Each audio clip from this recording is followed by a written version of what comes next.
Did you know that 1 in every 2,000 babies are diagnosed with a relatively rare defect called gastroschisis? Unfortunately, I know all too well of these statistics, as my late son was diagnosed with one of the most severe cases my physician had seen in her 30 years as a doctor. Today, my goal is to provide you with knowledge on what exactly gastroschisis is, what causes it, and how it could affect one's child after birth. Gastroschisis develops early in pregnancy between week 4 through week 8 and can be diagnosed or detected by a routine prenatal ultrasound during a mother's pregnancy, usually around 18 to 20 week gestation. Gastroschisis is a birth defect that develops in a baby while a woman is pregnant. The condition occurs when the infant's intestines stick out of the body through a defect on one side of the umbilical cord, mostly seen on the right side. The hole in the baby's abdomen typically ranges between 2 to 5 centimeters. The baby's intestines push through this hole and develop outside of the baby's body in the amniotic fluid, which is not covered by any membrane.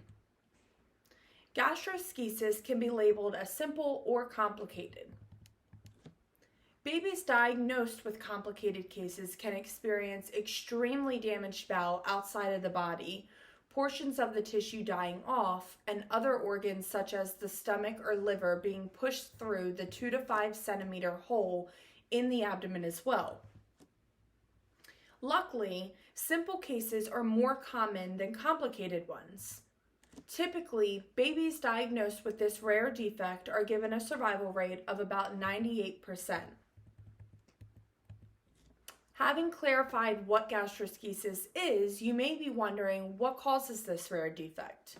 Well, Dr. Eric Jelen, director of the fetal program at Johns Hopkins Children's Center, explains that, unfortunately, there hasn't been any evidence of one specific case to this rare defect.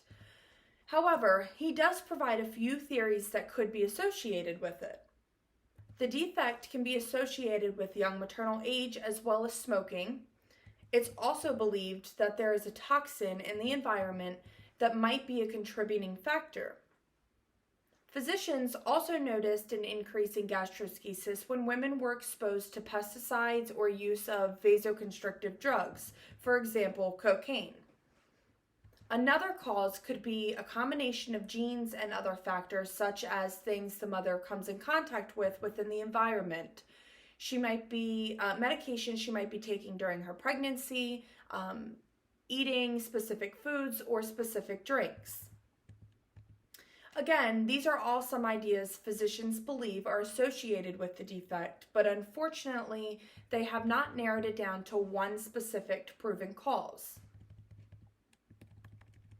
Finally, now that we know what the defect is and what it's associated with, we can discuss how to tackle the steps after birth and the effects this defect may have on one's baby long term. On average, babies diagnosed with the defect are delivered early, around 36 to 38 weeks, which will cause the baby to be a little bit smaller than your typical full-term baby. First and foremost, it is very important that babies with these types of birth defects be delivered at a hospital that has a NICU. This is to ensure the baby is given the special care needed after being born. Gastroschisis cannot be treated in utero, so a very well-trained team of physicians will be there with you after the birth to assess the baby's condition. First, the physicians will ensure the baby has enough circulation and is breathing correctly. Next, they will make sure the bowel is well protected by placing the lower abdomen and bowel into a plastic bag. This is to ensure no infections arise and the bowel does not get damaged, since there is no barrier between the bowel and the outside world. Doing so also preserves heat and fluid so the baby doesn't get dehydrated or cold.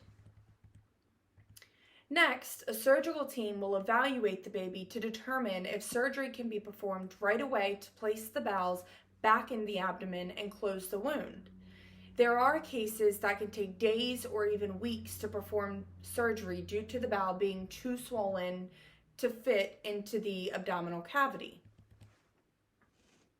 In these cases, the doctors will place the intestines into a spring-loaded silo that will stretch the abdominal wall over a period of days. It will allow the intestines to drop back into the abdomen to prepare for the closure. The most common complications that children with gastroschisis experience is slow growth rate, acid reflux, which may cause vomiting more frequently, troubles nursing and eating, and digesting food.